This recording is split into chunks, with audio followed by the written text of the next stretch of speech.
So yes, all students, very good evening to you all and welcome back to Enlightened Educator. So ಇವತ್ತು ಬಂದು ಒಂದು important ಅಪ್ಡೇಟನ್ನು ಕೊಡಲಿಕ್ಕೆ ಬಂದಿದ್ದೀನಿ.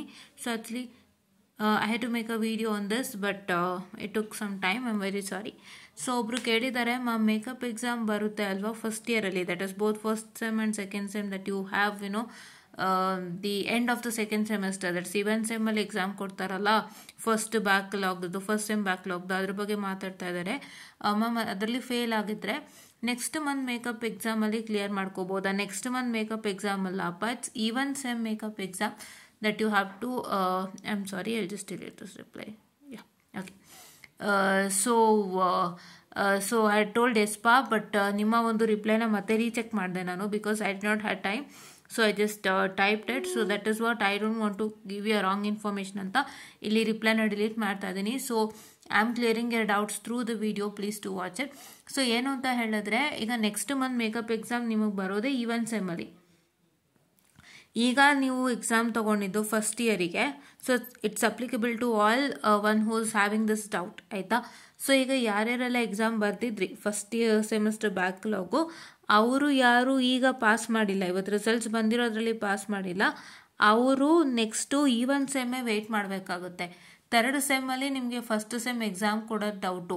ಅವ್ರೇನು ಹೇಳ್ತಾ ಇದ್ದಾರೆ, ಪ್ರತಿಯೊಂದು ವರ್ಷದ ಈವನ್ ಸೆಮಿಸ್ಟರ್ನಲ್ಲಿ ನಿಮ್ಮ ಬ್ಯಾಕ್ಲಾಗ್ ಎಕ್ಸಾಮ್ಸ್ ಕಂಡಕ್ಟ್ ಆಗುತ್ತೆ, ಮೇಕಪ್ ಎಕ್ಸಾಮ್ ಕಂಡಕ್ಟ್ ಆಗುತ್ತೆ ಅಂತ ಹೇಳ್ತಾ ಇದ್ದಾರೆ. So then you have to wait till even semester, fourth ಸೆಮಿಸ್ಟರ್ವರೆಗೆ ವೆಯ್ಟ್ ಮಾಡಬೇಕಾಗುತ್ತೆ. ಇಲ್ಲ ನೀವು ಇವಾಗ ಫೋರ್ತ್ ಸೆಮಿಸ್ಟರ್ ಸ್ಟೂಡೆಂಟ್ ಏನಾದ್ರು ಆಗಿದ್ದರೆ, if you are a student of fourth semester, ನೀವು ಯಾವ ಸೆಮ್ ಅಂತ ನಾನು ಕರೆಕ್ಟಾಗಿ ಹೇಳಿಲ್ಲ, ಅದಕ್ಕೆ 2 ಚಾನ್ಸಸ್ ಹೇಳ್ತಾ ಇದ್ದೀನಿ. ನೀವು ಈಗ ಸೆಕೆಂಡ್ ಸೆಮಿಸ್ಟರ್ ಇದ್ದೀರಾ ಅಂದರೆ ನೀವು ಫೋರ್ತ್ ಸೆಮ್ ತನಕ ವೇಟ್ ಮಾಡಬೇಕಾಗತ್ತೆ to clear the backlogs that you have in your first year.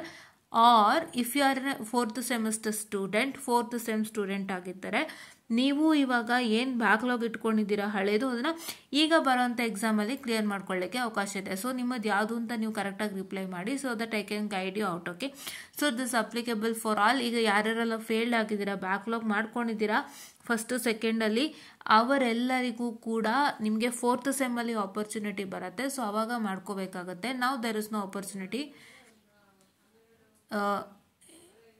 In your third sem ಅಂತ ಹೇಳ್ತಾ, so I just wind up the session guys. And ಇಲ್ಲಿ ಇನ್ನೊಂದು ಡೌಟ್ ಅವರೇ ಕೇಳಿದ್ದಾರೆ, ಮ್ಯಾಮ್ ಪಾಸ್ ಆಗೋಕ್ಕೆ 1, 2 to 3 ಮಾರ್ಕ್ಸ್ ಬೇಕು ಅಂದರೆ ಅವರು ಕೊಟ್ಟು ಪಾಸ್ ಮಾಡ್ತಾರೆ. C depends upon your content. ಎಲ್ಲೋ ಒಂದು ಕಡೆ ನೀವು ಚೆನ್ನಾಗಿ ಬರೆದಿದ್ರೆ ಅಲ್ಲಿ ನೋಡಿ 1, 2, 3 ಕೊಡ್ತಾರೆ. So it's all depends upon your content.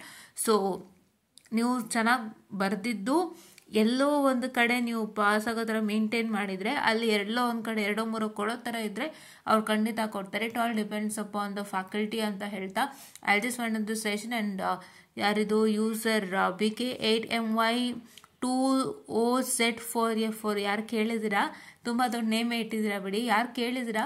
So ನೀವು ಇದನ್ನು ದಯವಿಟ್ಟು ವಾಚ್ ಮಾಡಿ ನನಗೆ ವಾಪಸ್ ರಿಪ್ಲೈ ಮಾಡಿ. ಇವಾಗ ನನಗೆ ಸ್ವಲ್ಪ ಏನಂತ ಹೇಳ್ತಾರೆ, I got to know about the idea and I am just telling you. So ನೀವು ಯಾವ ಸೆಮ್ ಅಂತ ಹೇಳಿ ನನಗೆ ಕರೆಕ್ಟಾಗಿ, ನೀವೀಗ ಸೆಕೆಂಡ್ ಸೆಮ್ ಆಗಿತ್ತು ಅಂತ ಹೇಳಿದ್ರೆ, as I already told you that you can have to clear your exam in the fourth semester next month ಬರೋದ್ರಲ್ಲಿ ಅಂತ ಹೇಳ್ತಾ ಇದ್ದೀರಾ. ಸೊ ನೀವು ಅಕಸ್ಮಾತ್ ಫೋರ್ತ್ ಸೆಮ್ ಸ್ಟೂಡೆಂಟ್ ಆಗಿದ್ರೆ ನೆಕ್ಸ್ಟ್ ಮಂತ್ ಬರೋ ಎಕ್ಸಾಮಲ್ಲಿ ಕ್ಲಿಯರ್ ಮಾಡ್ಕೋಬೋದು. ನೀವು ಯಾವುದೊಂದು ಒಂದ್ಸಲಿ ಕರೆಕ್ಟಾಗಿ ಮೆನ್ಷನ್ ಮಾಡಿ ಅಂತ ಹೇಳ್ತಾ I just wind up this session guys, and thank you.